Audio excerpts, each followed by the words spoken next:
বাংলাদেশের সংখ্যালঘুদের উপর নির্যাতন ও সনাতন জাগরণ মঞ্চের মুখপাত্র চিন্ময় কৃষ্ণ দাসের গ্রেফতারের ইস্যু নিয়ে বাংলাদেশ ও ভারতের মধ্যে সাম্প্রতিক কূটনৈতিক টানাপোড়েন সৃষ্টি হয়েছে।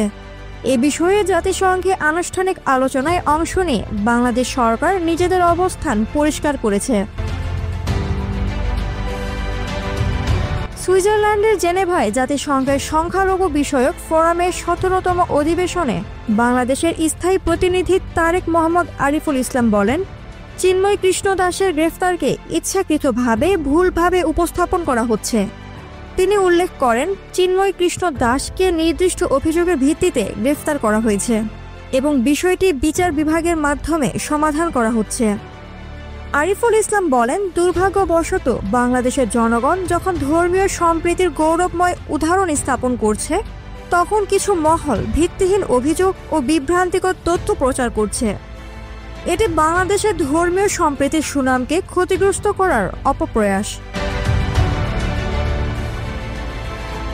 এদিকে ভারত ও বাংলাদেশের সংখ্যালঘু সম্প্রদায় নিয়ে গভীর পর্যবেক্ষণ চালাচ্ছে বলে মন্তব্য করেছেন ভারতের পররাষ্ট্রমন্ত্রী এস জয়শঙ্কর।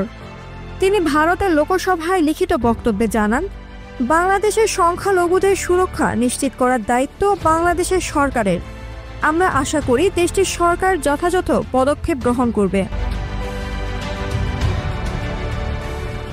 চিন্ময় কৃষ্ণ দাসের গ্রেফতারের পাশাপাশি বাংলাদেশের সাম্প্রতিক সময়ে হিন্দু সম্প্রদায়ের উপর সহিংসতার অভিযোগ নিয়ে ভারত সরকারের পক্ষ থেকে কড়া নজরদারি ও বিবৃতি দেওয়া হয়েছে। এই ইস্যুতে দুই দেশের মধ্যে পাল্টাপাল্টি বক্তব্য আন্তর্জাতিক মহলে আলোচনার জন্ম দিয়েছে।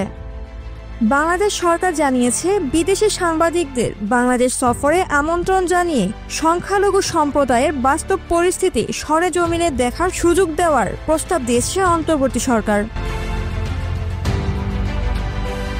বিশ্লেষকরা মনে করছেন, এই উত্তেজনার মধ্যে দুই দেশের সম্পর্ক স্বাভাবিক রাখতে কূটনৈতিক আলোচনার প্রয়োজনীয়তা আরও জোরালো হয়েছে।